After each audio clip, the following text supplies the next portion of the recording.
dan selamat siang. Waalaikumsalam warahmatullahi wabarakatuh.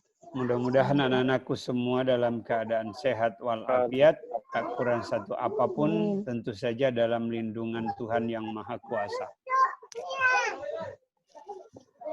Anak-anakku sekalian, materi kita hari ini adalah berkaitan dengan teori permintaan dan penawaran dalam ekonomi Islam.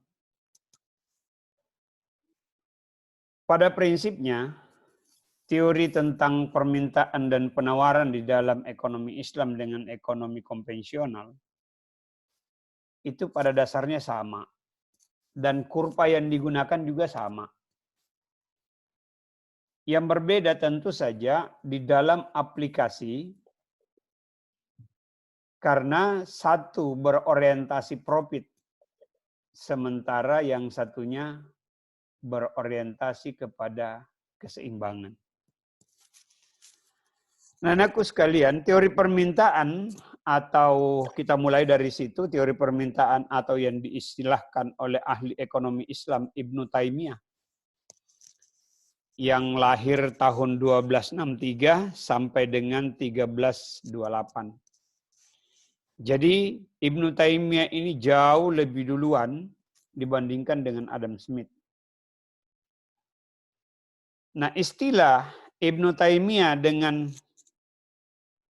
pemahaman tentang teori permintaan dia sebut dengan raghabat fi al-syai', yaitu suatu bentuk keinginan terhadap sesuatu. Itu yang dimaksud dengan permintaan. Ini merupakan salah satu faktor pertimbangan dari kegiatan permintaan di dalam suatu pasar. Teori permintaan dalam literatur ilmu ekonomi tentu saja banyak diterangkan tentang hubungan antara quantity dengan price. Jadi saya ulangi sedikit bahwa di dalam literatur ekonomi, teori permintaan itu diterangkan dengan hubungan antara jumlah permintaan barang dengan harga barang itu sendiri. Jadi kalau ditulis di dalam fungsi persamaan itu, D itu demand, Anda sudah belajar juga tentang teori ekonomi toh. D sama dengan fungsi dari P dikali Q. Jadi D besar sama dengan F kecil, buka kurung, P kali Q, tutup kurung. Itu fungsi persamaannya. Nah, tentu saja ketika kita menerjemahkan permintaan atau demand tadi di simbol D, itu banyaknya jumlah barang yang diminta pada suatu pasar tertentu dengan tingkat harga tertentu. Nah, tentu saja antara yang diminta dengan harga tertentu terkait secara langsung dengan tingkat pendapatan pada prioritas tertentu dalam suatu komunitas masyarakat. Sebab kita harus paham bahwa permintaan terhadap suatu barang, tentu salah satu faktor yang menentukan itu adalah tingkat pendapatan masyarakat. Atau income per kapita masyarakat. Artinya apa? Semakin tinggi pendapatan suatu komunitas masyarakat, maka jumlah yang diminta juga akan mengalami peningkatan. Dengan asumsi bahwa harga konstan. Terkecuali kalau harga tidak konstan atau tidak stabil, maka bisa jadi sekalipun permintaan dalam komunitas masyarakat itu meningkat, jumlah yang diminta itu akan tetap atau bahkan menurun ketika harga suatu barang itu tidak konstan. Ya. Nah, contoh. Ini saya ambilkan lagi contoh Kopik sekarang, kondisi Kopik. Masyarakat miskin diberikan subsidi selain pendapatannya sendiri, walaupun pendapatan itu menurun. Tapi diberikan subsidi, tetapi jumlah yang diminta tetap akan menurun. Karena kenapa? Ada kecenderungan harga barang sekalipun kondisi wabah COVID ini, harga barang itu tetap melonjak. Mestinya kan kalau kondisi seperti ini harga itu turun. Tetapi kenyataannya justru naik. Kenapa? Apatah lagi dengan adanya anjuran pemerintah stay at home. Ya kan? Tinggal semua di rumah, belajar dari rumah, bekerja dari rumah. Nah, bagaimana dengan orang-orang yang bekerja dengan pendapatan harian? Nah, itu kan jadi masalah buat mereka. Nah, jadi itu yang perlu dipahami. Nah, anak-anakku sekalian, permintaan terhadap suatu barang dan jasa diartikan kuantitas barang dan jasa yang bersedia atau yang orang lain bersedia untuk membelinya pada berbagai tingkat harga dalam satu periode tertentu.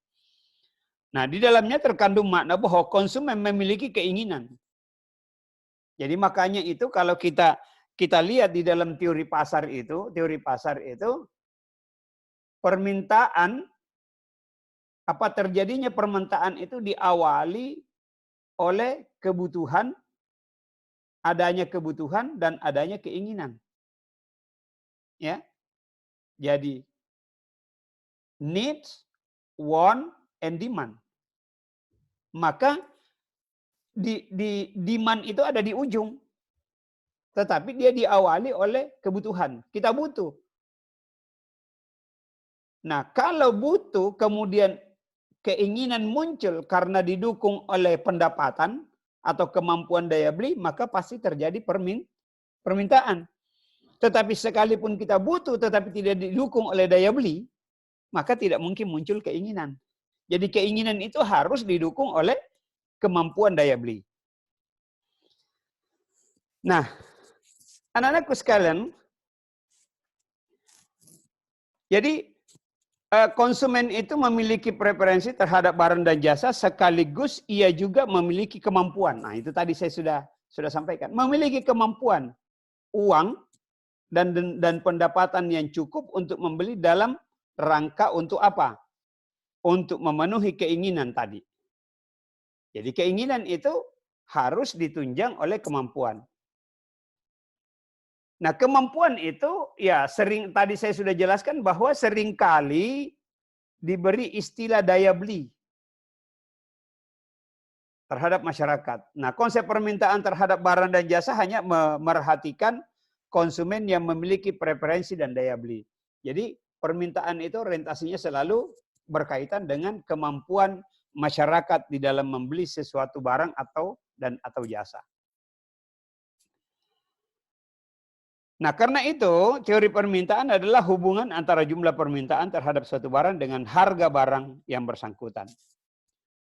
Meskipun demikian, kalau kita masuk ke dalam kajian ekonomi syariah, menurut Al-Ghazali, ini juga Al-Ghazali ini salah satu filsuf ekonomi yang bahkan lebih duluan tadi daripada Ibnu Taimiyah. Namun beliau ini tidak banyak berteori tentang hukum supply and demand seperti dalam teks buku-buku ekonomi saat ini. Namun banyak pikiran-pikiran ditemukan dalam bukunya. Misalnya kalau kita lihat, kita baca Ihya Ulum ad-Din. Nah, misalnya dijelaskan harga dapat diturunkan dengan mengurangi permintaan. Nah, artinya apa? Menurut Al-Ghazali, kalau masyarakat menginginkan harga itu turun, maka seyogyanya masyarakat itu atau konsumen itu membeli sesuai dengan kebutuhan. Jangan sesuai dengan keinginan. Jadi penting saya garis bawahi untuk pemahaman anak-anakku semua. Banyak orang biasa mengeluh pendapatannya sedikit karena tidak cukup untuk membeli. Sebenarnya tidak ada orang yang besar pendapatan dan tidak ada orang kecil pendapatan. Pendapatan itu relatif. Yang biasa tidak terbentuk itu adalah keinginan. Ya, keinginan memiliki sesuatu sementara apa yang Anda peroleh pendapatannya itu ya tidak sampai ke arah keinginan itu. Nah, sehingga muncullah ukuran bahwa aduh tidak sanggup, tidak punya kemampuan, tidak punya duit. Bukan. Jadi bukan tidak mampu, bukan tidak ada atau kecil pendapatan, bukan. Keinginannya terlalu besar melampaui pendapatan. Dengan kata lain, terlalu besar, lebih besar pasak daripada tiang. Nah, kan gitu ya. Nah, jadi itu tadi saran atau pandangan yang dikemukakan oleh Al-Ghazali itu mengatakan bahwa ketika konsumen menginginkan harga turun, maka sebaiknya konsumen mengurangi permintaan.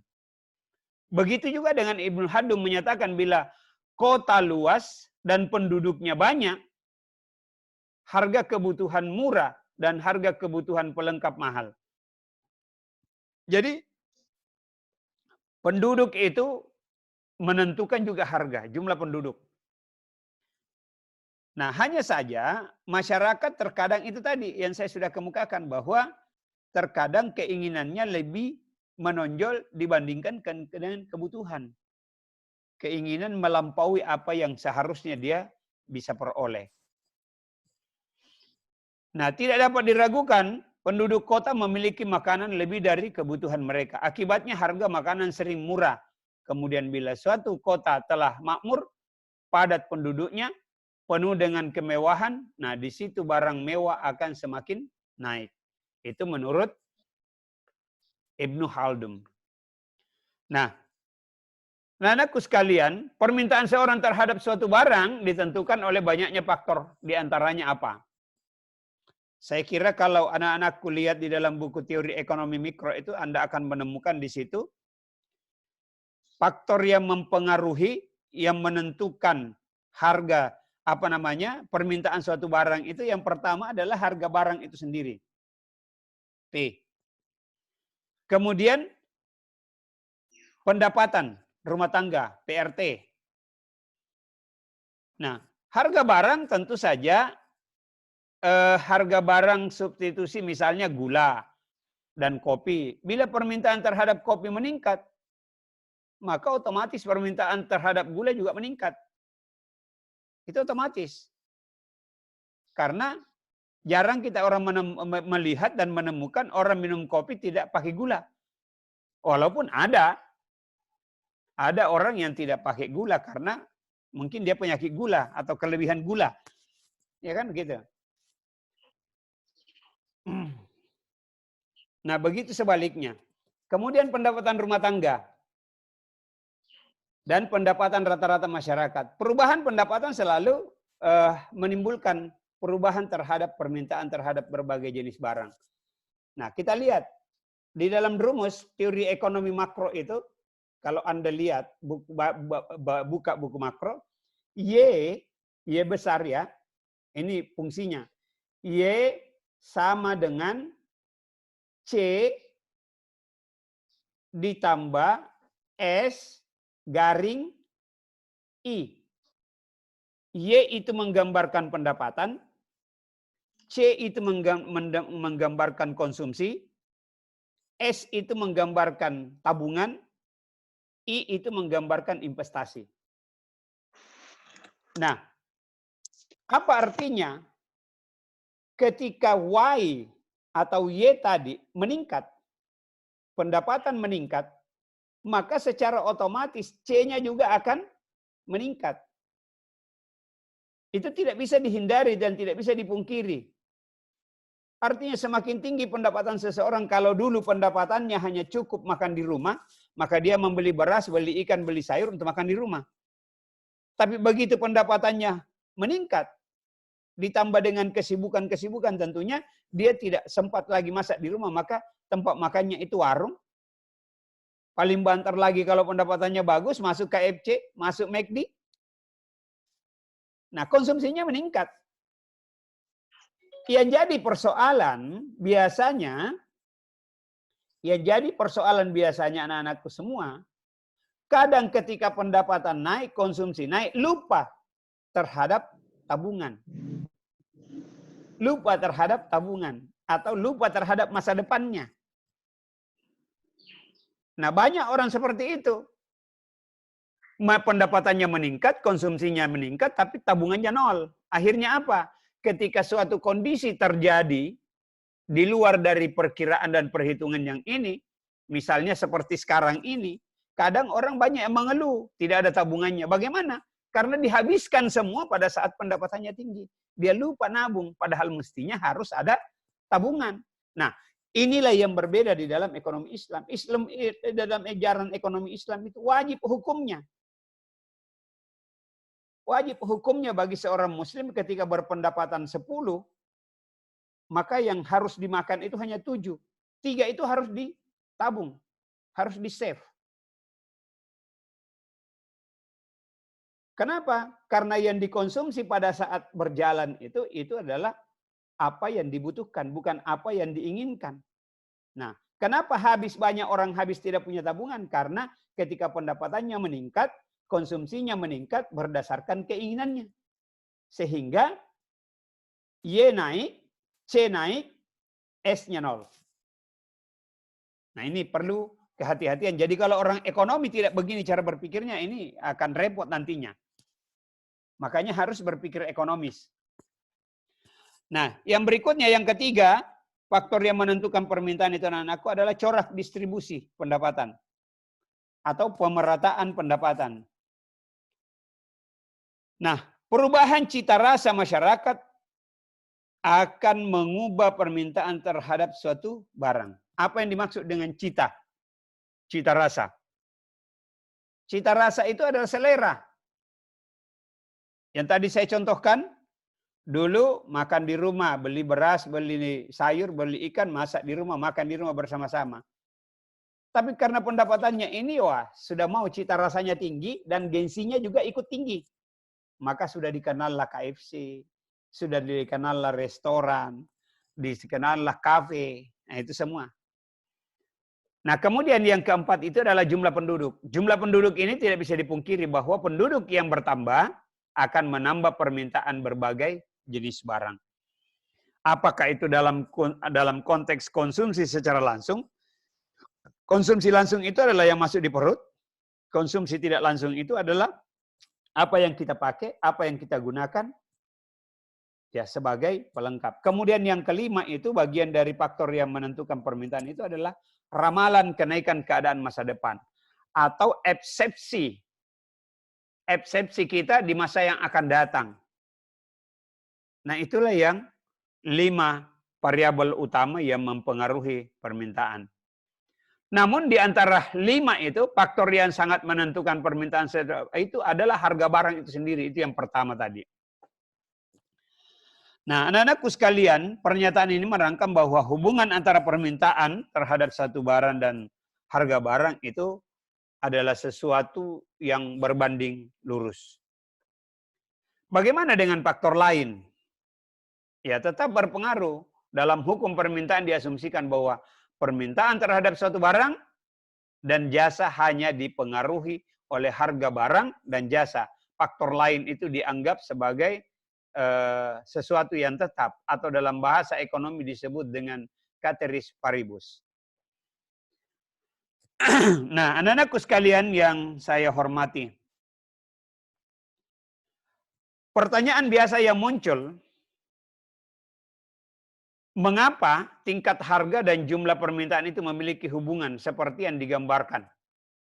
Di dalam kurva itu, misalnya kalau kita gambar kurva permintaan, sudah pernah saya jelaskan bahwa kurva permintaan itu selalu ditarik dari kiri atas, dari sumbu Y. Sumbu Y itu kan sumbu yang berdiri kan? Garis yang berdiri itu disebut dengan sumbu sumbu X. Sumbu Y atau sumbu Y? X. Kemudian yang datar itu sumbu apa itu?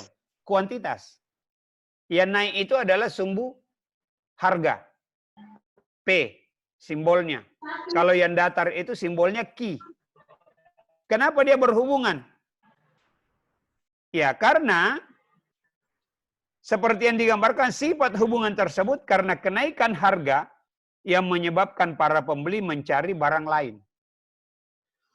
Maka ketika harga mengalami peningkatan, maka konsumen biasanya, terutama di kalangan menengah ke bawah, itu mencari barang substitusi.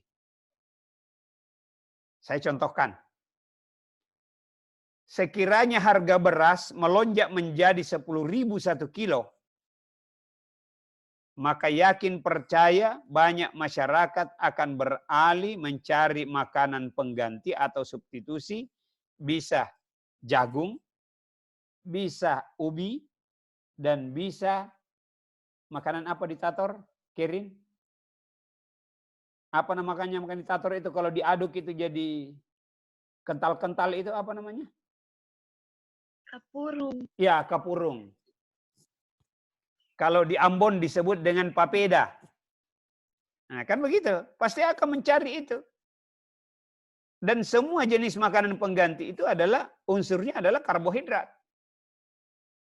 Ya, walaupun pasti tidak persis sama dengan beras. Karena kita sudah terbiasa dengan makan beras. Jadi, itulah sifat hubungannya itu karena kenaikan harga menyebabkan para pembeli atau konsumen mencari barang substitusi. Sehingga dapat digunakan sebagai pengganti terhadap barang dan mengalami kenaikan. Nah, ada contoh sedikit saya lihat. Bisa Anda tulis di situ, di catatannya. Jadi bikinkan tabel, daftar permintaan buku tulis. Nah, kemudian kolom itu dibagi 3. Kolom dibagi 3, 1, 2, 3. Ya, silahkan digambar di situ. Ini memang susah kalau Pak ekonomi itu karena harus sebenarnya bertemu langsung, susah kalau ini. Ya. Nah, kemudian Anda lihat di kolom pertama tulis keadaan. Kolom kedua adalah harga dalam kurun rupiah. Kemudian kolom ketiga adalah jumlah yang diminta. Kemudian baris pertama, keadaan A. Jadi ada 5. Keadaan A, keadaan B, keadaan C, keadaan D, dan keadaan E. Harga rupiahnya itu 5.000, 4.000, 3.000, 2.000, dan 1.000. Jadi susun ke bawah ya, susun ke bawah.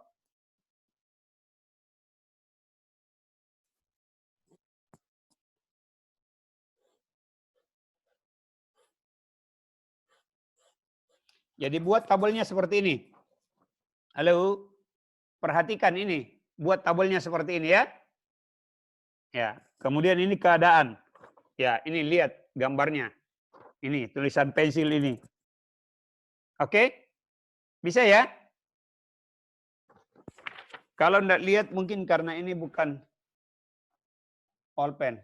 Ya, jadi coba ditulis saja. Nah, kemudian harga itu sudah tadi, kemudian jumlah permintaan di baris pertama 200, 400, 600, 800, dan 1.000.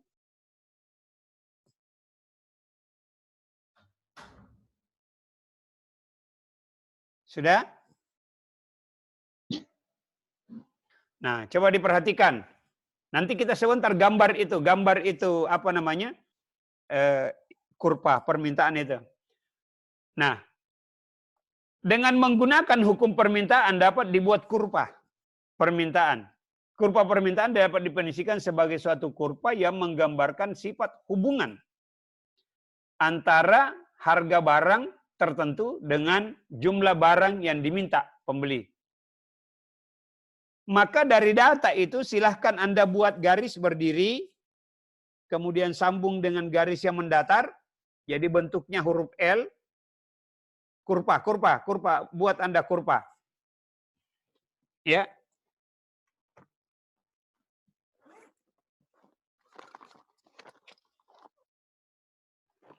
Ya, jadi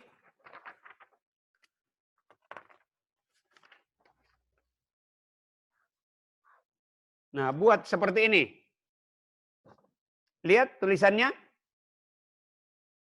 Lihat. Kemudian Anda buat 600, 6.000, 5.000, 4.000, 3.000, 2.000, 1000. Jadi dia begini. Halo? Lihat ya. Lihat. Coba nyahut kalau lihat. Nah, Lihat, Pak. Lihat, ya. lihat, Pak. Jadi yang berdiri ini adalah harga tadi di harga 6.000 sampai di paling bawah 1.000. Kemudian garis yang datar di bawah ini itu adalah kuantitas. Nah, kemudian kasih titik temu antara ini, kemudian tarik garis.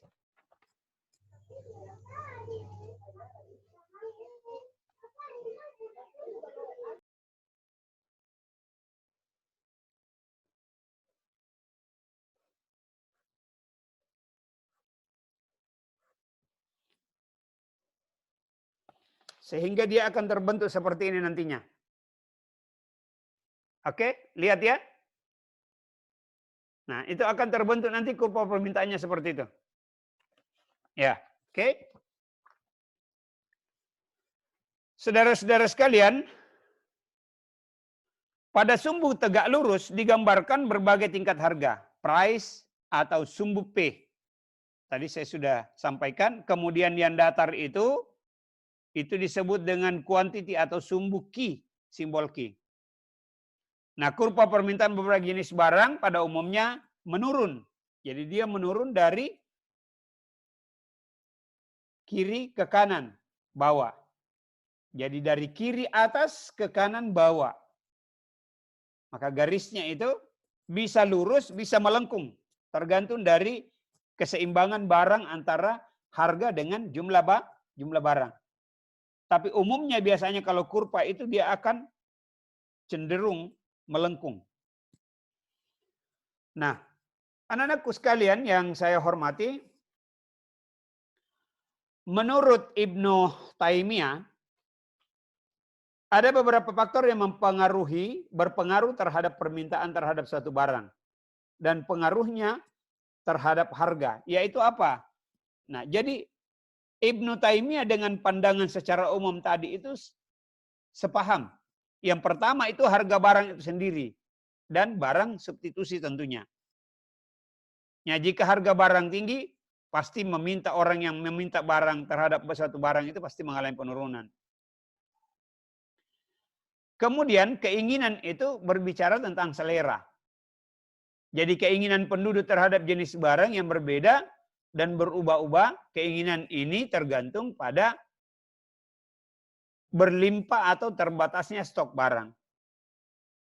Atau matlub, dalam bahasa Arab itu disebut dengan matlub. Biasanya bila stok menjadi stoknya menipis, maka permintaan penduduk terhadap barang itu meningkat. Jadi memang begitulah hukum. Jadi semakin langka suatu barang itu, contoh. Ini saya contohkan dengan kondisi kekinian. Harga, mana tadi? Ada yang, ini saya perlihatkan. Tahu enggak apa ini? Halo? Tahu apa yang saya pegang nih? Masker, Pak. Masker. Masker, Pak. Masker kain. Ini dulu sebelum Covid. Ini harganya satu pack itu cuma 35.000. Isinya itu antara 6 sampai dengan 1 lusin di dalamnya. Paling mahal 35.000. Sekarang harganya berapa? 350.000. Berarti 10 kali lipat kenaikan. Kenapa menjadi naik? Karena menjadi langka. Bukan langka karena barangnya itu dibutuhkan, bukan. Tapi ada orang yang sengaja menimbun. Sehingga kelihatan kondisi itu langka. Padahal sebenarnya cukup. Cuma ada orang jahat pikirannya. Nimbun. Dan melihat situasi ketika betul-betul sudah di ini, apalagi sekarang sudah wajib hukumnya keluar rumah pakai masker, maka pasti harga akan semakin meningkat. Ya. Nah, kemudian yang ketiga, perubahan juga tergantung pada jumlah konsumen. Nah, jumlah konsumen yang minta terhadap satu barang itu meningkat. Nah, kemudian permintaan juga dipengaruhi oleh menguat atau melemahnya tingkat kebutuhan. Itu menurut Ibnu Taimiyah. Kemudian yang kelima, harga juga dipengaruhi oleh tujuan dari kontrak jual beli. Jadi ada sedikit yang berbeda ya. Ada kalau tadi cuma 5 ini, kemudian yang keenam ditentukan oleh pendapatan rumah tangga. Nah, itulah gambaran kalau kita mau melihat permintaan terhadap suatu barang. Makanya kalau Anda lihat, nanti saya berikan materinya ini akan saya upload di dalam WA group supaya nanti Anda bisa dapatkan. Anak-anakku sekalian, secara teoretik, hukum permintaan baik dalam perspektif ekonomi Islam maupun konvensional pada dasarnya tidak ada perbedaan. Nah, berdasarkan sejarah pemikiran ekonomi Islam, hukum permintaan sudah dirumuskan oleh ekonomi Muslim klasik seperti Al-Ghazali, Ibnu Khaldun, dan Ibnu Taimiyah. Jauh sebelum Adam Smith. Adam Smith itu 1723 sampai dengan 1790. Sementara Al-Ghazali itu adalah